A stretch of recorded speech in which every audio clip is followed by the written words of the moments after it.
मी सिद्धार्थ पाटवळ 91 मध्ये अजिंक्यतारा शिक्षण संस्थेचे अजिंक्यतारा माध्यमिक व उच्च माध्यमिक विद्या मंदिर शाहूनगर शिंदे तालुका जिल्हा सातारा येथे शिकत आहे।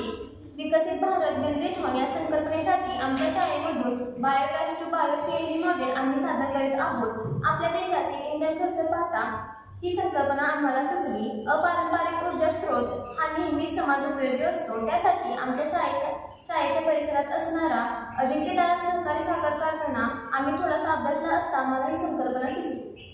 माझे नाव सई प्रमोद पदेकर। आमची संकल्पना थोडक्यात अशी आहे की भारतामध्ये सुमारे 140 ते 145 कोटी लोकसंख्यांना पुरेसे इंधन नाहीये, त्यासाठी सुमारे 110 कोटी इतका परकीय चलनांसाठी गुंतवणूक करावी लागेल।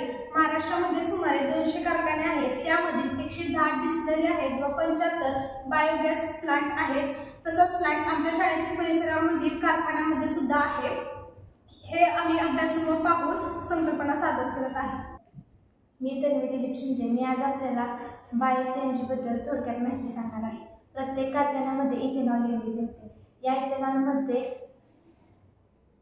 स्पॅन वॉश नावाचा विषारी घटक असतो। हा स्पॅन वॉश डिस्टिलरीमधील घाणेरडे पाणी तसेच बगॅस यांवर प्रक्रिया करून बायो सीएनजीची निर्मिती होऊ शकते। मी वैश्य संतोष माने। महाराष्ट्रात सध्याची वास्तविक परिस्थिती पाहता असता ग्रीन कार ही योजना नवीन उदयास आलेली आहे।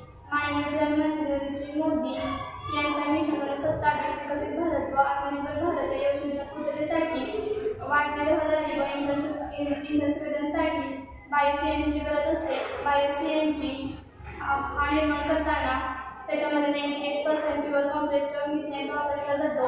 मिथेन हा प्रदूषणमुक्त वायू असते, त्याच्यामुळे कोणत्याही प्रकारचे प्रदूषण होत नाही व पर्यावरणाला काही घातक नाही। त्यामुळे आपण जेव्हा इतर इंधनाचा वापर करतो तेव्हा हा इंधनाचा वापर टाळायला हवा, कारण की तो पर्यावरणासाठी प्रदूषणमुक्त नसतो। त्यामुळे आपण सर्वांनी बायो सीएनजीचा वापर करायला हवा व भारत आत्मनिर्भर करायला हवा।